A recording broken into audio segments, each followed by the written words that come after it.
Bismillahirrahmanirrahim. Assalamu alaikum. So in today's video we are going to start chapter number 6, and all of you can see the name of the chapter, which is equilibrium, and the topics which we will study over here is introduction and introduction में कुछ headings वगैरह हैं वो हम discuss करेंगे, parallel forces and all these topics. So let's start our chapter.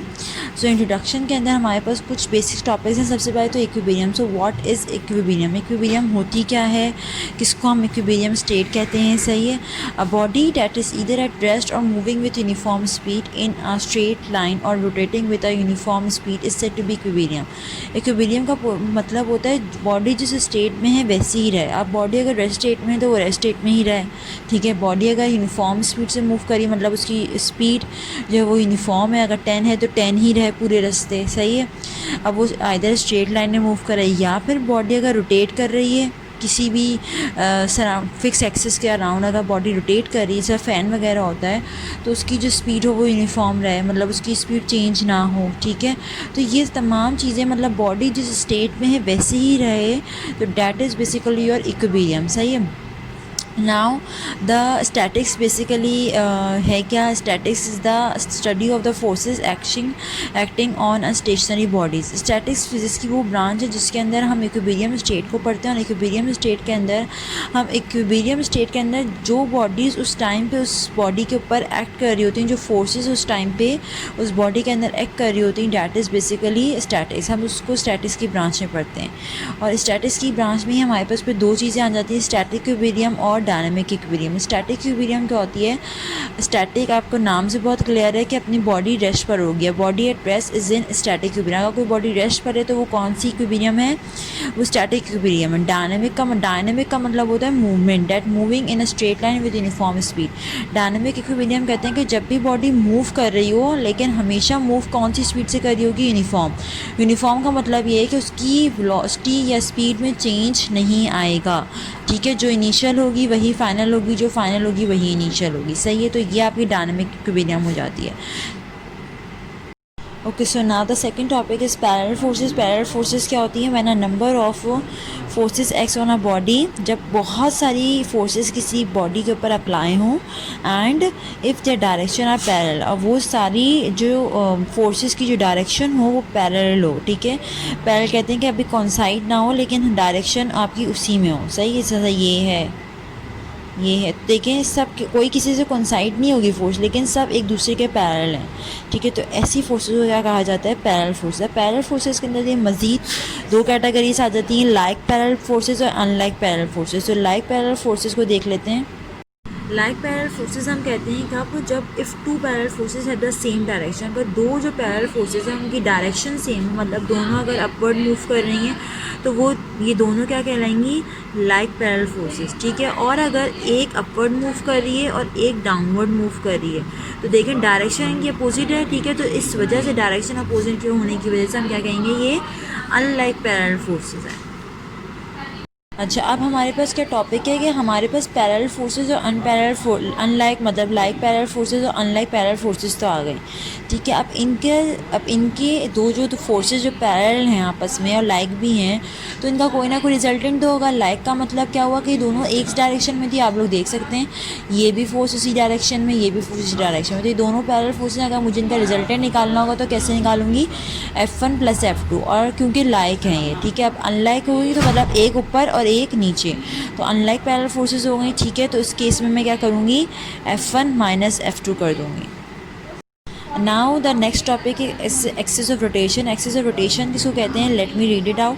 Some bodies can not move from place to place. कुछ bodies हमारे पास बेटा ऐसी होती हैं जो कि अपनी पोजीशंस को चेंज नहीं कर सकती. सही है. लाइक फ़ैन, डोर्स, ये अपनी पोजीशन को चेंज नहीं कर सकते. इसके अलावा आपके गाड़ी के अंदर जो स्टीयरिंग होता है वो अपनी पोजीशन चेंज नहीं कर सकता, ठीक है. तो इस तरह बहुत सारी बॉडीज़ ऐसी होती हैं जो अपनी पोजीशन को चेंज नहीं कर सकती.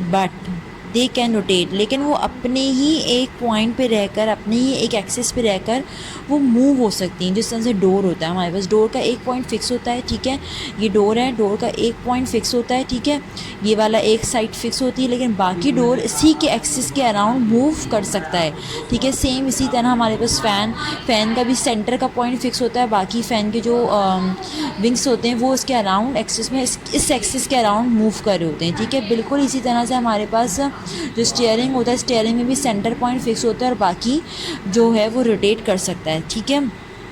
तो जिस एक्सिस के अराउंड ये फिक्स्ड होता है, इस एक्सिस को कहा जाता है एक्सिस ऑफ रोटेशन, क्योंकि ये इसके अराउंड मूव कर रहा है, एक्सिस ये है और इसके अराउंड मूव कर रहा है, इसलिए एक्सिस ऑफ रोटेशन हो गया, सही है।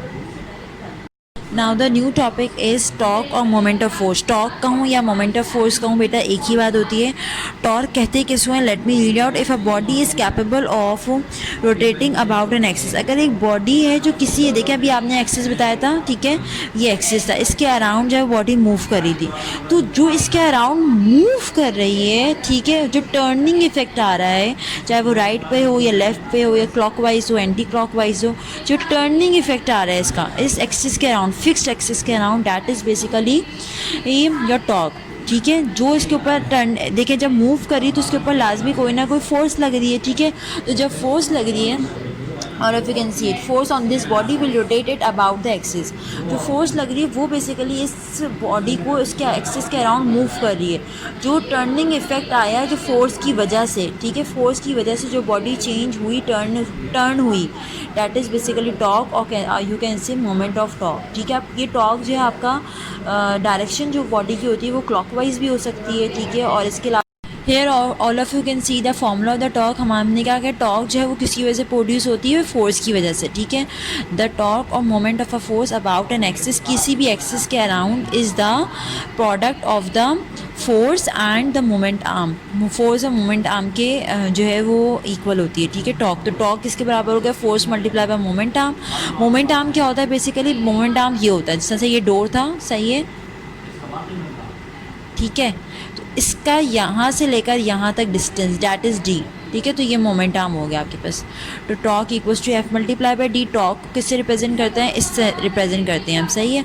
एफ फोर्स है, डी मोमेंट आर्म है, ठीक है। Where torque is the symbol, T is use for torque, F is use for days and D is use for moment arm. अगर मैं बात करूँ, it is a convention that a torque which produces a clockwise rotation. अब कह रहे हैं कोई भी टॉर्क जो क्लॉकवाइज डायरेक्शन में, काउंटर क्लॉकवाइज डायरेक्शन में या क्लॉकवाइज डायरेक्शन में मूव होता है, तो वो टॉर्क हमारा पॉजिटिव कंसिडर होता है, मतलब एंटी क्लॉकवाइज की बात करें। कोई भी टॉर्क जो एंटी क्लॉकवाइज डायरेक्शन में प्रोड्यूस होता है, डैट इज़ बेसिकली पॉजिटिव, वो टॉर्क पॉजिटिव होगा। और जो टॉर्क जो है क्लॉकवाइज डायरेक्शन मूव होता है तो डैट इज़ नेगेटिव। और जो है टॉर्क का जो यूनिट होता है वो क्या होता है, न्यूटन इंटू मीटर। आप ऐसे भी लिख सकते हैं, ऐसे भी लिख सकते हैं, ठीक है, लेकिन हम मोस्टली इसको ऐसे यूज़ करते हैं।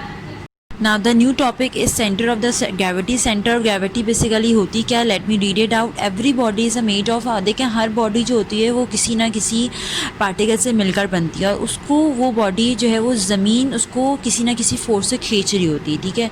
तो बेसिकली ज़मीन हर बॉडी के ऊपर एक फ़ोर्स लगा रही है, तो उस फोर्स की लाजमी कोई ना कोई डायरेक्शन होगी। तो वो डायरेक्शन जब towards the centre of the earth होती है, ठीक है, जब वो direction towards the centre of the earth होती है, distance of the particles from the centre of the earth is so great that all these particles can be considered parallel to one another. क्या कह रहे हैं ये लोग, ये कह रहे हैं कि जब भी वो अब देखें इसका बेसिक जो मेन मोटिव है वो क्या है सेंटर ऑफ ग्रेविटी का, कि आपको जो ज़मीन जिस फोर्स से खींच रही है ना, जिस रिजल्टेंट फोर्स से खींच रही है, ठीक है, वो बेसिकली आपका क्या है, वेट है। ज़मीन हमें हमारे वेट से ही खींच रही है, तो हमने यही पढ़ा था पहले भी कि W किसके बराबर होता है, mg के बराबर होता है। तो जो हमारा वेट है वो basically acceleration due to gravity, या फिर आप कह सकते हैं सेंटर ऑफ ग्रेविटी की वजह से आ रहा होता है, सही है। तो यहाँ पे क्या बोला, the weight of the body always acts vertical, ये बॉडी का वेट हमेशा डाउनवर्ड होता है, ठीक है, हर बॉडी का वेट हमेशा डाउनवर्ड होता है क्योंकि ज़मीन से आपको खींच रही है। Third centre of gravity can be defined as, तो मैं सेंटर ऑफ ग्रेविटी को ऐसे डिफाइन कर सकती हूँ, या मैं अगर आपसे इसकी डेफिनेशन पूछूँ तो वो क्या होगी, as that point on which the weight of the body acts, वो पॉइंट बॉडी का जहाँ पे उसका वेट एक्ट करता है। अब सेंटर ऑफ ग्रेविटी हर बॉडी का अलग अलग होता है, ठीक है। अब फॉर एग्जाम्पल मैं एक सर्कुलर बॉडी ले लेती हूँ, ठीक है, एक सर्कुलर शेप, अब मैं इसका सेंटर ऑफ ग्रेविटी पूछूँ बोलूँ तो वो बीच में होगा। लेकिन अगर मैं अब एक रिंग की बात करती हूँ, कोई भी एक रिंग है, ठीक है, तो रिंग का तो सेंटर नहीं होता ना कहीं पे, तो ये एक बाउंड्री है, बस सेंटर में तो कुछ भी नहीं होगा। तो इस रिंग का सेंटर ऑफ ग्रेविटी अपने ज्योमेट्रिकल शेप के हिसाब से होगा, सही है। वी कैन नॉट डिफाइन है, हम इसको डिफाइन नहीं कर सकते कि इसका यहाँ होगा या यहाँ होगा, कहीं पे भी हो सकता है, ठीक है। वो जब इसकी फॉर्मेशन हो रही होगी तो उसका सेंटर ऑफ ग्रेविटी उन्होंने क्या रखा है, वी डोंट नो, ठीक है। तो इसी तरह हर बॉडी का, चाहे वो रेगुलर शेप में हो या होमोजीनियस शेप में हो, उसका जो सेंटर ऑफ ग्रेविटी होती है वो अपनी अपनी होती है, ठीक है। तो हम उसको कैसे देखते हैं, हम उसकी सिमेट्री के हिसाब से देखते हैं। यहाँ पर आपको एक टेबल भी गिवन है कि किस बॉडी का सेंटर ऑफ ग्रेविटी कहाँ होता है। रॉड की बात करूँ तो सेंटर ऑफ रॉड है, ठीक है। सर्कुलर प्लेट की बात करूँ तो सेंटर ऑफ द प्लेट है। अब मेरे पास कोई प्लेट अगर सर्कुलर नहीं है, स्क्वायर है, रेक्टेंगल है या किसी और शेप की है, तो उसकी intersection of lines joining mid points of opposite side तो को हम देखेंगे। तो ये सबकी अपनी अपनी फॉर्मेशन होती है, सही है। Now the topic is centre of gravity. अगर हमें बताना है एक इरेगुलर शेप बॉडी का, ठीक है, इरेगुलर शेप बॉडी मतलब जिसका कोई एक पर्टिकुलर शेप ना हो, डिफाइंड शेप ना हो, ठीक है। यहाँ पे कंसिडर किया है हमारे पास प्लम लाइन। प्लम लाइन में क्या है कि उसको प्लम लाइन इसको कहते हैं, ठीक है। इसको एक स्ट्रिंग से अटैच कर दिया गया है, सही है। अब इस प्लम लाइन के ऊपर दो फोर्सेस लगी होंगी, एक इसका वेट जो कि डाउनवर्ड है और एक इसकी टेंशन जो इसको ऊपर से खींच रहा है, सही होंगे। ये रेस्ट पोजीशन पर है, सही है। तो इस प्लम लाइन के ऊपर बेसिकली दो फोर्सेस ले रही हैं, एक अपवर्ड और एक डाउनवर्ड, ठीक है। अगर मैं इस प्लम लाइन का सेंटर ऑफ ग्रेविटी निकालना चाहूँ तो मैं कैसे निकालूंगी इस प्लम लाइन को, तो पहले देखिए मैंने ऐसे कंसिडर कर लिया, ये इसका पॉइंटेड नीचे तो इसका पॉइंटेड मैंने ऊपर ले लिया और ये जो राउंड शेप था वो नीचे ले लिया, ठीक है। अब इस प्लम लाइन का सेंटर ऑफ ग्रेविटी कैसे निकाला है, हमने इसके ऊपर 3 होल्स कर दिए, ठीक है, 3 होल्स कर दिए जिसको ए बी सी करके नाम दे दिया। अब ए को अपनी वर्टिकल लाइन में ड्रॉ किया, बी को उसकी वर्टिकल लाइन में और सी को उसकी वर्टिकल लाइन में। तो आप यहाँ पे देख सकते हैं बी को इसकी वर्टिकल लाइन में और बिल्कुल इसी तरह सी को उसकी वर्टिकल लाइन में। तो इस तरह से करते करते जब हमने बी और सी को ड्रॉ किया तो मेरे पास सेंटर में एक पॉइंट आ गया। अब जो कॉमन पॉइंट आया that is basically your centre of gravity. एक और मोस्ट पॉइंट है सेंटर ऑफ ग्रेविटी के प्रॉब्लम्स के लिए याद रखिएगा कि सेंटर ऑफ ग्रेविटी में जब भी हम अप्लाई करेंगे तो इसमें हमारा मेन जो फैक्टर इंपॉर्टेंट रखता है वो आपका है वेट, ठीक है। क्योंकि हम जब अभी प्रॉब्लम्स करेंगे तो हमें उस वेट के फैक्टर की बहुत ज़्यादा ज़रूरत पड़ती है। क्योंकि सेंटर ऑफ ग्रेविटी में आपने यही पढ़ा कि सेंटर ऑफ ग्रेविटी बेसिकली जो है वो वेट जहाँ बॉडी का लाई कर रहा होता है वो उसी आपने जो अभी डेफिनेशन भी पढ़ी हुई थी, देखें, can be define as that point on which the weight of the body acts, जहाँ पे बॉडी का पूरा वेट एक्ट कर रहा होता है, that is basically centre of gravity. Now the new topic of today class is couple. Couple में क्या होता है, late me read out the definition over here. A pair of equal parallel and unlike forces. अब pair मतलब pair में क्या आ गई, दो फोर्सेस आ गई, ठीक है। दो फोर्सेस जो कि इक्वल हों, पैरेलल हों और अनलाइक हों। अनलाइक का मतलब एक ऊपर और एक नीचे होगी, सही है, कि लाइक में तो दोनों पैरेलल होती हैं, अनलाइक हों। Having different lines of action is called couple. अब इसको मैं एक्सप्लेन कर देती हूँ आपको यहाँ पर। इसमें कैसे एक्सप्लेनेशन होगी देखें। ये मेरे पास एक बॉडी है, ठीक है, रिजिड बॉडी है, ठीक है। एक फोर्स अपवर्ड है और एक फोर्स डाउनवर्ड है, तो ये अनलाइक हो गई। अनलाइक हो गई। इक्वल कैसे होंगे, अगर ये 4 न्यूटन की फोर्स है तो ये भी 4 न्यूटन की फोर्स है, सही है। तो ये इस रिजिड बॉडी के ऊपर ये वाली जो फोर्स है ये अपवर्ड लग रही है और ये डाउनवर्ड लग रही है, सही है। तो दो फोर्सेस आ गए। Now consider 2 equal unlike parallel forces each of magnitude, दोनों के मैग्नीट्यूड सेम है, सही है, acting at A and A B. एक जो है फोर्स ए पर लग रही है और दूसरी फोर्स जो है वो बी पर लग रही है, जैसे डायग्राम में दिखाया गया आपको। अगर मैं इसका टॉर्क निकालने का कहूँ तो टॉर्क इसके बराबर होता है हमारे पास force multiply by moment arm, ठीक है, जिसको हमने डी से रिप्रेजेंट किया था। मोमेंट आर्म क्या होता है कि पूरा डिस्टेंस ना। तो अगर मैं पहली फोर्स का देखूँ, ये वाली पहली फोर्स है, ठीक है। अगर मैं इसका टॉर्क निकालूँ तो फोर्स तो एफ हो गई। मोमेंट आर्म क्या होगा, ये यहाँ से लेके सेंटर तक फोर्स लगा रही है, तो मोमेंट आर्म क्या हो गया, डिस्टेंस विच इज़ ओ ए, तो एफ मल्टीप्लाई बाय ओ ए हो गया, ठीक है। अब मैं फोर्स ऑन बी देखूँ तो फोर्स ऑन बी क्या होगी, F multiply by O B, सही है, ये ओ बी आ गया। तो अब आपके पास ये दो टॉर्क आ गए। अब मुझे कपल निकालना है। कपल में याद रखिएगा, कपल में हमेशा क्योंकि इसके नाम से ही बहुत क्लियर्ड है, ये कपल हमारा बनता ही दो से, सही है। दो फोर्सेस लगेंगी, दो के एक्शंस होंगे तो ही कपल बनता है। तो अगर मोमेंट ऑफ कपल देखूँ तो इन दो टॉक्स का वो सम होगा, सही है। तो जब सम होगा तो मेरे पास इस तरह से आता है, अगर दोनों के अंदर एफ़ कॉमन है, एफ़ कॉमन ले लिया, मेरे पास क्या आ गया, ओ ए प्लस ओ बी। अगर आप यहाँ पे देखें तो ये ओ ए है और ये ओ बी है, इन दोनों को कंबाइन करने से क्या बन जाएगा, ए बी पूरा, सही है। तो मैंने ए भी ले लिया, सही है। अब एक और मोस्ट इंपॉर्टेंट पार्ट जो यहाँ लिखी हुई है, moment of couple is equal to the, जो मोमेंट ऑफ कपल है वो किसके बराबर है, product of one of the forces and the perpendicular distance. एक तो इन दोनों फोर्सेस का फोर्सेस की और फोर्सेस का प्रोडक्ट किसके साथ, ये जो डिस्टेंस आया था परपेंडिकुलर डिस्टेंस आपके पास, सही है। Now this perpendicular distance between the two forces is called arm of the couple. Again मैंने आपको बताया था कि आर्म ऑफ कपल या मोमेंट ऑफ टॉक क्या होता है, कि हमारे पास जो डी होता है वो क्या है, बेसिकली डिस्टेंस, ठीक है। Thus the torque or moment of a couple is equal to the product of either force and arm of the couple. Arm of the couple वही सेम चीज़ आ गई D. Whenever a couple acts on a body, जब भी couple किसी body के ऊपर apply होता है, there is rotation. Rotation क्यों होती है, देखें ये एक बॉडी थी, ठीक है, इसके ऊपर एक अपवर्ड फोर्स लग रही है, ये इसको ऊपर लेके जा रहा है, ये इसको नीचे, तो ये यूँ जाएगा और ये नीचे आएगा, ठीक है। तो इस तरह से रोटेशन होगी ना, ये चीज़ ऊपर जा रही है और ये चीज़ नीचे आ रही है, तो ये इसको रोटेट कराएगा, सही है। It should be noted that a couple can not be balance by single force. और बहुत ऑब्वियसली बात है, कपल कभी भी एक फोर्स की वजह से बैलेंस नहीं होगा, ठीक है। ये नहीं कि एक फोर्स लग रही है और कपल आपकी रोटेशन शुरू हो जाएगी, ऐसा नहीं होगा। दो फोर्सेस लाजमी नहीं है। It can be balance by an equal and opposite couple. हाँ, ये हो सकता है कि बैलेंस कब हो, कि जब दोनों फोर्सेस का अमाउंट सेम हो, ठीक है, तो फिर ये बैलेंस हो और ये रेस्ट पोजिशन पर होगा।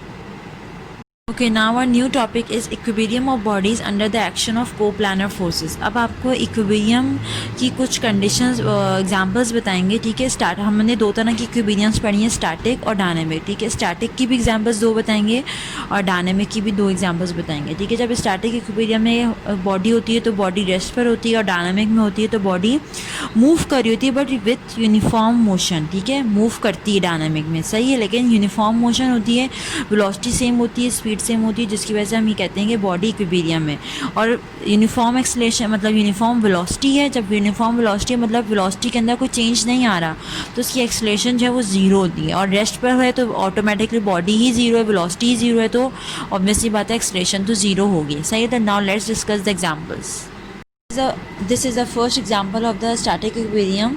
स्टैटिक इक्विलिब्रियम की फर्स्ट एग्जाम्पल है। इसमें अगर मैं आप लोगों को शो कराऊँ तो हमारे पास एक रिजिड बार है जिसको फिक्स कर दिया गया है, सही है, और एक बॉल है जिसको यहाँ पे फिक्स किया हुआ है, ठीक है। अब इस देखें, ये बॉल आपकी रेस्ट पोजीशन पर, सही है।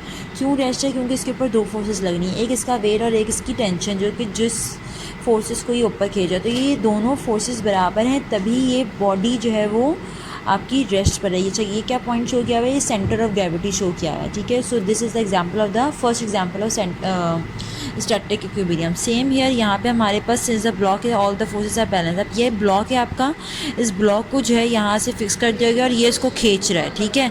जब ये इसको अपनी तरफ खींच रहा है, और क्या चीज़ इसके ऊपर लग रही है, अच्छा यहाँ पे आपको दूसरी चीज़ वो शो नहीं की हुई इन्होंने, यहाँ दूसरी तरफ भी इसको ये खींच रहा है अपनी तरफ से। Let me read out over here and another example of the static equilibrium. Consider a block which is place on a smooth surface. एक स्मूथ सरफेस के ऊपर रख दिया गया जहाँ पे फ्रिक्शन जीरो है, and is being pulled at two ends. उसको दोनों एंड से खींचा जा रहा है, एक इस एंड से और एक इस एंड से, तो मतलब दोनों एंड से खींच रहे हैं, तभी ये ब्लॉक रेस्ट पर है और अपनी पोजीशन चेंज नहीं कर रहा, तो इसका मतलब ये रेस्ट पर है, इसकी वेलोसिटी ज़ीरो है, एक्सेलरेशन ज़ीरो है। तो ये बॉडी किस स्टेट में हुई, इक्विलिब्रियम स्टेट में। और कौन सी इक्विलिब्रियम में हुई, static equilibrium. All of you can see the third example. ये हमारे पास थर्ड एग्जाम्पल है, लेकिन ये third example basically first example हुई है हमारी डायनामिक इक्विलिब्रियम की, ठीक है। डायनामिक की इक्विलिब्रियम कैसे है, मैंने आपको कहा था कि डायनामिक इक्विलिब्रियम में ऐसा हरगिज़ नहीं होगा कि बॉडी जो है वो रेस्ट पर होगी, बॉडी रेस्ट में नहीं होगी, मूव करी होगी, लेकिन विथ यूनिफॉर्म मोशन, सही है। तो यहाँ पे एक पैराट्रूपर है, ठीक है, जो कि यूनिफॉर्म वेलोसिटी से मूव कर रहा है। कैसे मूव कर रहा है, जब इसने एरोप्लेन से जंप किया तो ये डाउनवर्ड आने लग गया। जब ये डाउनवर्ड आने लगा तो इसको ज़मीन अपनी तरफ एक फोर्स से खींची थी, और वो फोर्स कौन सी हुई, एक्सेलरेशन ड्यू टू ग्रेविटी हो गई, ठीक है। तो force of gravity on the paratrooper is downward, तो फोर्स ऑफ ग्रेविटी इसकी डाउनवर्ड हो गई जो कि ज़मीन इसको खींच रही है, सही है। जैसे ही इसको ज़मीन में खींच रही थी अपनी तरफ से, तो ये क्या किया, ये नीचे आने लगा। जब ये नीचे आने लगा तो अब इसको अपवर्ड डायरेक्शन में एक हवा की तरफ से भी तो फोर्स मिलेगी ना, तो वो जो एयर की तरफ से फोर्स मिली, नीचे की तरफ से एयर से जो फोर्स मिली, जिसने इस पैराट्रूपर को ओपन कर दिया। ओपन किया तो मतलब अब दोनों फोर्सेस, पैराट्रूपर की एयर की फोर्स जो एयर लगा रही है इसके ऊपर, और दूसरी क्या, जो एक्सलेशन, इसके एक्सलेशन ड्यू टू ग्रेविटी जो ज़मीन इसको लगा रही है। तो अब ये पैराट्रूपर जो है मूव तो कर रहा है, नीचे तो आ रहा है, लेकिन यूनिफॉर्म वेलोसिटी से आ रहा है, ठीक है। मतलब इसकी वेलोसिटी किसी भी टाइम में चेंज नहीं होगी। तो ये एक डायनामिक इक्विलिब्रियम की एग्जांपल हो गई। नाउ सेम है, हमारे पास एक गाड़ी है जो कि मूव कर रही है। अगैन ये गाड़ी जो है वो यूनिफॉर्म वेलोसिटी से मूव कर रही है, क्योंकि इसको अब इसकी जो आगे की फ़ोर्स है वो इसकी पीछे की फ़ोर्स के बराबर है। तो ये जो वेलोसिटी ड्राइवर ने इस गाड़ी की रखी है वो उसी वेलोसिटी से मूव कर रहा है, मूव नहीं कर रहा। तो इसका मतलब ये भी एक डायनामिक की इक्विलिब्रियम की एग्जांपल हो गई। अच्छा, जब डायनामिक इक्विलिब्रियम में क्या होता है कि हमारे पास जो टोटल रिजल्टेंट फोर्सेस होती हैं ना वो ज़ीरो होती हैं, तभी तो वो चीज़ उसी स्टेट में मूव करी है। सेम यहाँ पे भी देखें, तमाम ऊपर वाली फोर्स नीचे वाली फोर्स की इक्वल हो गई, दोनों ज़ीरो हो गई। तो इसका मतलब ये बॉडी अब यूनिफॉर्म स्टेट में आ गई। यूनिफॉर्म स्टेट में आने का मतलब ये होता है कि आपकी बॉडी की वेलोसिटी जो है वो चेंज नहीं हो रही होती। Now there are some conditions of equilibrium. Equilibrium में अगर बॉडी है तो किसी दो वजूहात की वजह से कोई दो कंडीशंस होती हैं। फर्स्ट कंडीशन पहले रीड आउट कर लेते हैं। फर्स्ट कंडीशन में क्या होगा कि बॉडी के ऊपर जितनी फोर्सेस लग रही होंगी ना, उन सब का सम ज़ीरो होगा, ठीक है। जिस तरह से अभी आपने पीछे पढ़ा था कि डाउनवर्ड फोर्स लग रही है, अपवर्ड फोर्स लग रही है, दोनों ज़ीरो होगा, दोनों इक्वल होंगे, जिसकी वजह से, और अपोजिट भी थी, जिसकी वजह से सारा जो सम आ गया वो ज़ीरो आ गया। और इसकी वजह से फोर्सेस तो लग रही हैं बॉडी पे, लेकिन वो तमाम फोर्सेस एक दूसरे को कैंसिल आउट कर रही हैं, या कुछ ना कुछ ऐसा हो रहा है कि बॉडी हमारी इक्विलिब्रियम स्टेट में आ गई है, ठीक है।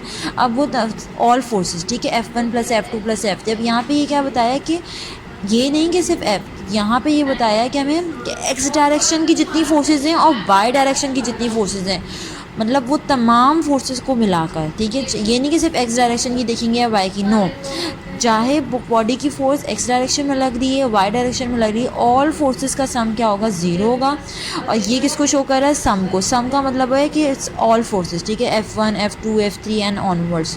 तो फर्स्ट कंडीशन हमें क्या बताती है कि the sum of the all forces. अगर मैं स्टेटमेंट पढ़ूँ आपकी, if a body is in equilibrium then the vector sum of the forces of all the forces acting on the body must be equals to 0। तो vector sum जो होगा body के तमाम forces का जो उसके ऊपर लग रही हैं, that must be equals to 0। Now the second condition of equilibrium which is we learn in previous section, के हमने पहले पढ़ा था कि टॉर्क हमारा प्रोड्यूस होता है फोर्स की वजह से। और टॉर्क बेसिकली क्या है, रोटेशन होती है हमारी, ठीक है, किसी एक्सिस के अराउंड उस बॉडी की रोटेशन ड्यू टू फोर्स, ठीक है। अब जब बॉडी रोटेट कर रही है तो उसकी वेलोसिटी चेंज हो रही है, हमें नहीं पता हर पॉइंट पे क्या वेलोसिटी है, तो उसकी कोई ना कोई एक्सलेशन भी प्रोड्यूस हो जाएगी वेलोसिटी की वजह से। अब ये बेसिकली बॉडी जो है वो रोटेशन में मूव कर रही है, ठीक है, तो इसीलिए इसकी एक्सेलरेशन भी क्या होगी, रोटेशन वाली होगी। अब रोटेशन वाली एक्सेलरेशन का एक प्रॉपर नाम होता है which is angular acceleration. Angular क्यों कहते हैं, क्योंकि हर पॉइंट पे वो कोई ना कोई एंगल बना रही है अपना, सही है, इसीलिए हम कहते हैं कि angular acceleration. For a body to remain in equilibrium, इसीलिए अगर किसी बॉडी को इक्विलिब्रियम पे रहना है तो हमने पीछे दो तरह के टॉर्क्स पढ़े थे।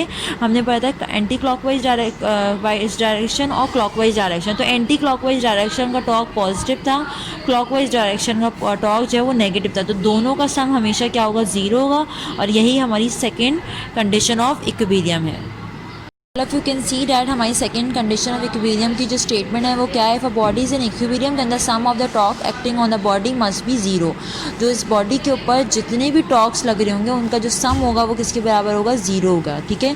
तो sum of torque equals to T1 T2 T3 और ऑनवर्ड जितने भी टॉर्क्स लग रहे हैं। अब टॉर्क किसकी वजह से लगता है, अगर मैं टॉर्क का यहाँ फॉर्मूला लिखूँ तो टॉर्क किसकी वजह से लगता है, F × D। F क्या था, फोर्स है, ये मोमेंट ऑफ आर्म, ठीक है, यार आर्म ऑफ द कपल, ठीक है। तो फोर्स की वजह से बेसिकली टॉर्क लग रहे हैं। क्योंकि ये तो डिस्टेंस है ना, तो इसका मतलब बॉडी के ऊपर जितनी फोर्सेस लग रही हैं उनका सम ज़ीरो, तो मतलब तब टॉक ज़ीरो होगा।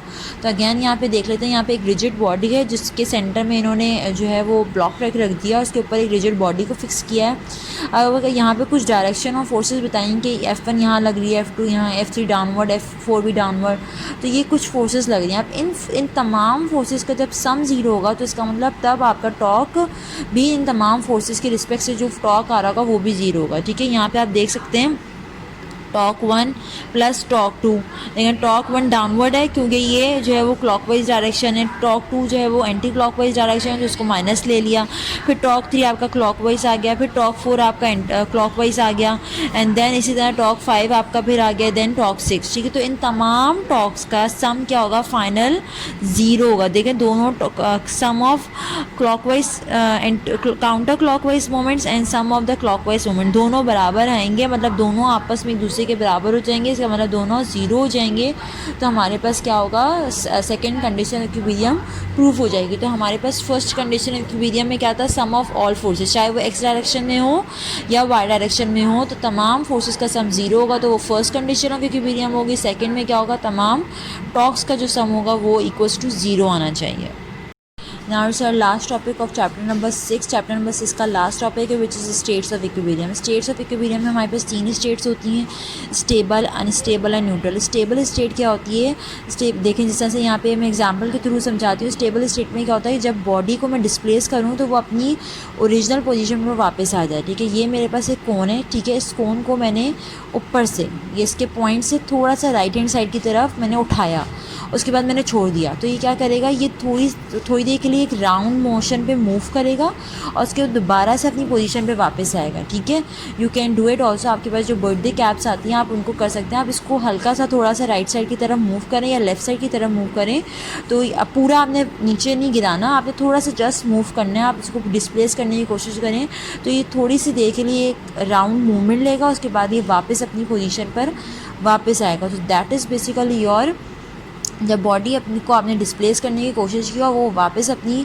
पोजीशन पे, ओरिजिनल पोजीशन पर वापस आ जाए, that is basically your stable equilibrium. Unstable equilibrium में क्या होता है कि मैं जब बॉडी को उसकी पोजीशन से डिस्प्लेस करूँ तो वो अपनी ओरिजिनल पोजीशन पर वापस ना आए। ठीक है, body said to be an unstable equilibrium if it does not come back to its original position when it is slightly displaced. मैं हल्का सा डिस्प्लेस करूँ लेकिन अपनी ओरिजिनल पोजीशन पर वापस ना आए। जिस तरह से ये कोन है, कोन को मैंने इसके पॉइंटेड शेप पे उल्टा करके रख दिया, सही है। अब मैं इसको जब तक मैंने पकड़ा हुआ तब तक तो ये होल्ड ऑन रहेगा, लेकिन जैसे ही मैं इसको छोड़ूंगी तो ये गिर के किसी कहीं आगे पीछे गिर जाएगा। तो ये अपनी, इसकी ओरिजिनल पोजीशन ये थी, लेकिन अब ये वापस अपनी ओरिजिनल पोजीशन पर खुद खड़ा नहीं हो सकता। ठीक है, that is basically your unstable equilibrium. Now neutral equilibrium में क्या होगा, न्यूट्रल इक्विलिब्रियम में होता है कि बॉडी को मैंने, body is said to be in neutral equilibrium if on being slightly displace, मैंने इसको हल्का सा स्लाइटली डिस्प्लेस किया, it does not come back, ये अपनी ओरिजिनल पोजीशन पे तो वापस नहीं आता, लेकिन जो एक न्यू पोजीशन ऑक्यूपाई करता है ना वो ओरिजिनल जैसी होती है। ठीक है, तो मैंने कोन को अब लटा दिया, ठीक है, मैंने इसको थोड़ा सा फोर्स किया या आगे किया या पीछे किया, तो ये सेकंड के लिए मूव ऑन होगा, उसके बाद ये कहीं ना कहीं जाके रुक जाएगा। लेकिन आप देखें ये रुकेगा, ये ऐसे, ये नहीं कि ये खड़ा हो जाएगा या फिर ये ऐसे इस पोजीशन पे आ जाएगा, ना ये इस पोजीशन पे, ये रहेगा इसी पोजीशन पे, बस गोल घूम लेगा। ठीक है, यहाँ पे किसी भी एक पॉइंट पे रुक जाएगा। तो बेसिकली इसकी ये वाली पोजीशन और ये वाली पोजीशन, फॉर एग्जांपल ये यहाँ पर आकर रुकता है। ठीक है, तो इसकी अब देखें ये वाली पोजीशन और ये वाली पोजीशन है सेम। ठीक है, तो ये अपनी ओरिजिनल जैसी ही पोजीशन को ऑक्यूपाई करेगा दोबारा से, that is your neutral equilibrium. So here we are done with chapter number 6।